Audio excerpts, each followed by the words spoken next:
Et c'est parti pour un nouveau concours player audio, player vidéo. On peut le traduire évidemment par lecteur audio, lecteur vidéo. Donc votre but, ça va être de créer une création, un projet, une page avec un lecteur audio ou un lecteur vidéo, ou les deux si vous trouvez un moyen de mettre les deux en place.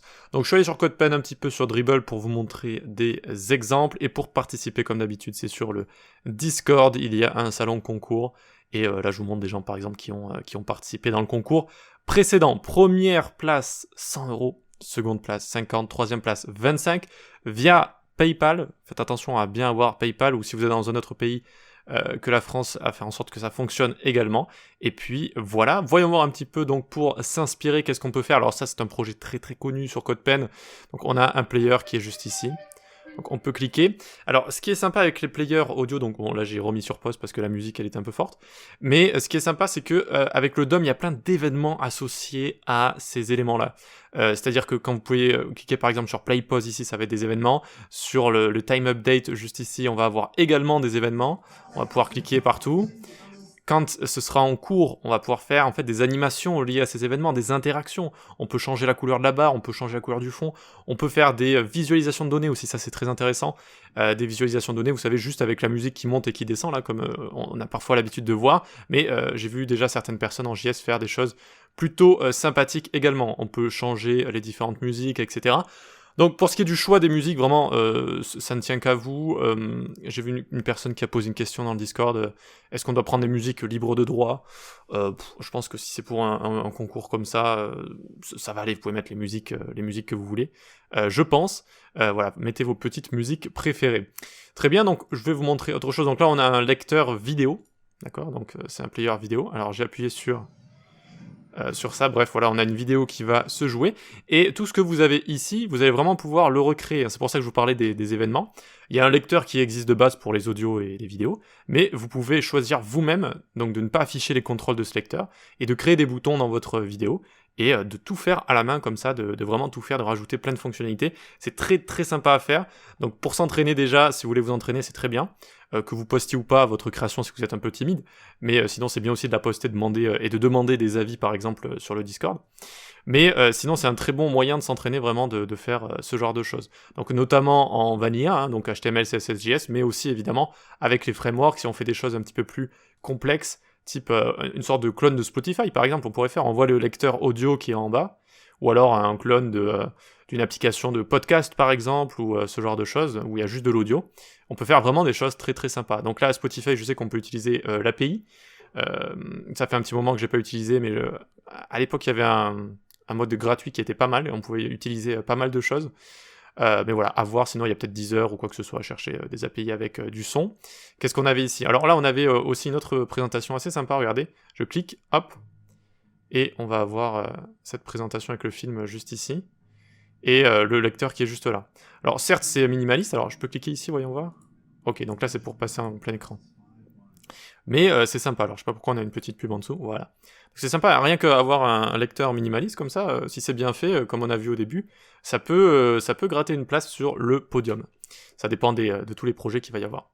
Voilà, ça peut être des choses un peu minimalistes, hein, comme ça c'est sympa aussi, moi ça me plaît. C'est sympa d'avoir ce genre de choses, voilà. Ok, ensuite qu'est-ce qu'on a là? Là on a quelque chose d'un peu plus complet, style un peu YouTube peut-être, ou plateforme de streaming aussi. C'est vrai que plateforme de streaming ça pourrait fonctionner, ce genre de choses. Voilà, donc là aussi ça peut être sympa.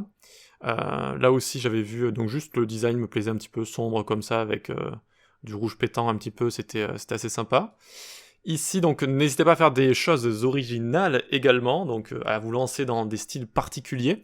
Donc c'est vraiment autant le design que le code qui est jugé dans ces concours, d'accord? Donc essayez de bien gérer les deux, de ne pas bâcler les deux, même si vous êtes bon en design, mauvais en code, ou inversement, voilà, essayez de faire de votre mieux pour les deux. Donc là on avait vraiment un style un petit peu spécial, alors je ne saurais même pas le définir, noir et blanc ou gris et blanc peut-être, gris et noir pardon, et voilà, un style assez particulier, mais ma foi qui est assez original, hein. Si quelqu'un vient avec un style vraiment original, ça permet aussi de bien se démarquer.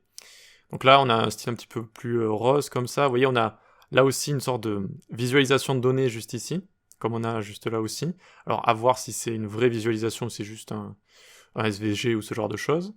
Voilà, mais vous avez aussi le moyen de faire une visualisation, je me souviens plus de l'API exacte, mais sur navigateur, il y en a une API qui s'appelle audio quelque chose, et qui permet de faire des visualisations. J'en avais déjà fait une pour un vieux projet. Ici ensuite, qu'est-ce qu'on a? Donc on a une sorte de radio player, donc pareil, vous pouvez faire un site sur la radio par exemple, avec des boutons qui vont plaire à Elwick juste ici. C'est du néomorphisme, juste là, il y en a qui n'aiment pas du tout ce genre de style. Et voilà, donc une application de radio aussi, ça peut fonctionner. Donc soit vraiment vous choisissez de faire un player, ça peut être quelque chose de petit comme ça, vraiment avec juste quelques fonctionnalités, soit vous l'intégrez dans une page un petit peu plus complète, avec peut-être une API qui montre des musiques, des vidéos ou quoi que ce soit. Ça peut aussi être une manière de faire. Et là j'en avais trouvé un autre aussi, vraiment différent, peut-être ici ça a l'air d'être Figma, j'ai l'impression, quand on visualise quelque chose. Enfin, ça ressemble à un style Figma un petit peu. Et une visualisation de quelque chose un petit peu original également. Voilà donc, allez-y, amusez-vous. Soit vous pouvez le faire pour vous entraîner, soit vous pouvez le faire pour participer, et pour participer à la compétition, pour essayer de gagner les premiers prix. Et voilà. Donc au choix des technos, c'est vraiment comme vous voulez, soit du vanilla, soit des frameworks, comme vous voulez. Et ensuite, donc, il faut que ce soit original.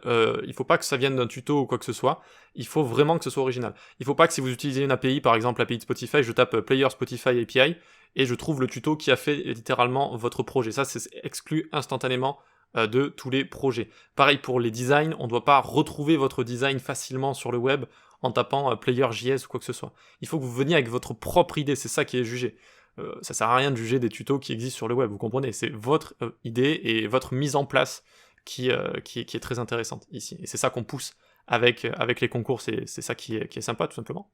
Ok, donc pour terminer, début du concours, lundi 20 mars, je sais, on est déjà le 22 juste ici, et ça termine dimanche 2 avril, voilà. Si vous vouliez être averti directement, il fallait déjà être sur le Discord, vous auriez été averti. Et donc ensuite, à partir du dimanche 2 avril, comment ça fonctionne? Une semaine de délibération, et le dimanche qui suit, annonce des résultats, et puis ensuite une semaine de repos, et on attaque un nouveau concours à chaque fois. Voilà comment ça fonctionne. Super, bon courage, amusez-vous bien, et on se dit à la prochaine. Ciao.